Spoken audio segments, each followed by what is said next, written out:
This next topic hurts my heart. Why photos can make or break your Vancouver real estate sale. Anyway, why we're still talking about this is way beyond me. Photos, please, please, please. Sellers, your properties are not worth $10,000. And even if they were, it wouldn't be justification not to hire an agent that doesn't hire a professional photographer, period, end of story, especially this day and age. And it's costing you huge, huge, huge money. Why are photos so important to selling your home? 9 times out of 10 are the first impression. First impressions in real estate mean almost everything because it's what builds urgency.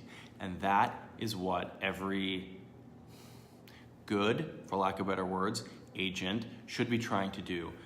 Scoop, drag urgency from the market and put it all over your home in order to sell it with the most attention, for the best price, for the best terms, in the shortest amount of time, if that's what you, the seller, is looking for. It's everything. And there are more than enough examples out there of buyers who have been sent a listing and the photos are garbage or taken with someone's phone, even though the phones are great and the cameras or the lenses or whatever the hell they're using these days are amazing. It's just not the same. You can tell. So they need to be professionally taken. They need to be professionally edited so it looks like you and the agent care if the place sells for top dollar, because that's always the goal anyway. So what impact can bad photos have on selling a home? Bad photos will deter good buyers. People are not going to waste their time.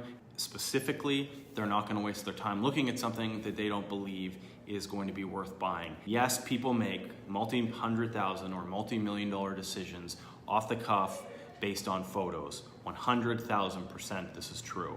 Again, you cannot afford to hire an agent who is not taking the photography into the highest regard when it comes to representing your home, that are still using their little Canon pocket thing cameras or whatever they're using.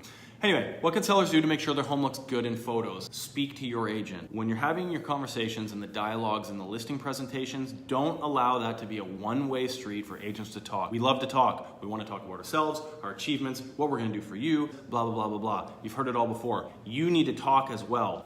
What do you think the value of photos are? Why don't you have a lot of that emphasized in your listing presentation here? Do you take your own photos? Do you take professional? Who did you choose? Why did you choose the professionals that you do? There's no such thing as a stupid question. You're spending a lot of time and money, so get your money's worth. Know what you're going to be expecting from the start. And at a bare minimum, it needs to be professional photography. Next.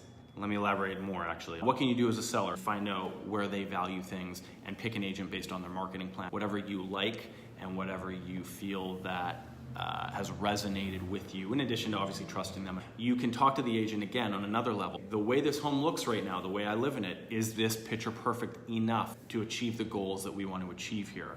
Most of the time it's not. But most of the time it only takes some basic decluttering to get it to a place that is. It doesn't need to look like a show suite, the Pottery Barn's main door display. It's not a secret that you live there. You need to consult your agent, who's hopefully educated via experience on this as well, and talk to them about, hey, what does this room look like? Do you think it's cluttered? Don't let your feelings get hurt. You as a seller need to conceptualize this now as a product on a shelf. It's no longer your home. You're hiring someone that's going to give you the actual answer, the cold hard truth, if your place is ready to be photographed and shown, or if it needs some love. Again, trust the agent that you're working with. Be on the same page as the agent you're working with so you can take those recommendations from the agent as fact, so you can declutter or even stage at the other side of that scale if they believe it's needed. Next, different realtors approach photography differently. Yes, they do. Some will hire the best, some will try and save a buck, and others will do it themselves. That's basically all that it comes down to. You really need to understand that it's not cheap to sell a home. It can take time, it can take stress. You need to really just make sure that your first impression the first time you go to market is the best possible impression it can be, even if it takes that agent that maybe charges a little more, has that high emphasis on the media, photography and the videos, because that's an extremely important impression to be made, and you just simply need the best first impression possible. Thank you. Jay at McInnesMarketing.com, 604-771-4606. Call me anytime to elaborate on this or any other topics you see here. I hope you all enjoy your weekend ahead and make sure your agent is doing the best work possible for you. And that all starts with photography. Bye-bye.